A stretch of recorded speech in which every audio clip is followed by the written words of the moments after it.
This is a demonstration showing how to ignite fuses for fireworks, pyrotechnics, rockets, cannons, anything else that uses a fuse electrically using nichrome wire. You can use a 12-volt battery from a car, motorcycle, lawn tractor, any lead-acid type of battery, or possibly a 6-volt battery, lantern battery type battery, probably alkaline that provides a lot of current. I'm going to use a power supply that's dialed in at 6 volts because I don't happen to have a lantern battery handy. But anything 6 or 12 volts should work as long as you've got a big enough battery for the power. So the first thing is people talk about using poking a hole through the fuse and putting a piece of nichrome wire through it.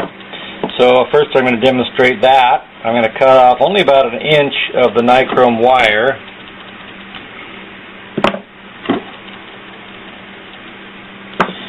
And I don't happen to have a needle handy, so a safety pin will do fine. Just put a hole through the fuse. And then take the wire and thread the wire through the hole. If you can find the hole.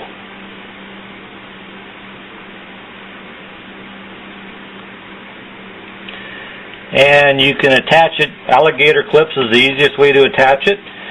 So I'm just going to attach the first clip here, and I'm just going to touch the other clip. You could use a button in your circuit to complete the circuit and fire it, or on the other end you could just touch the other end of the wire to the battery terminal. So this happens pretty fast. So here goes the 30 gauge nichrome wire, 1 inch through a piece of 3/32 fuse,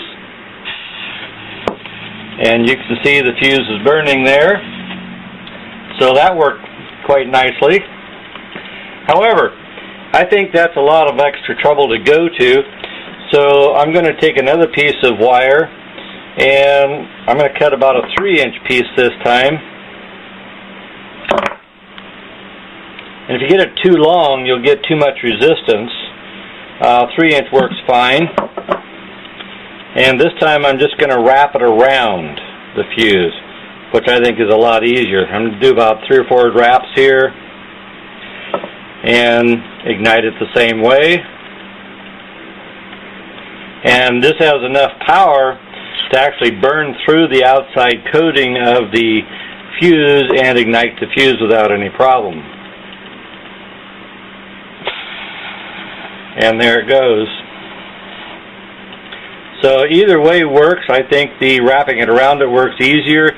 Fuses may vary, so you might want to try some. If you have a bigger fuse than 3/32, for example, an 1/8 inch, you might want to go from 30, maybe go to 28 gauge, just a little bit heavier, get a little more heat involved, but it should still work the same.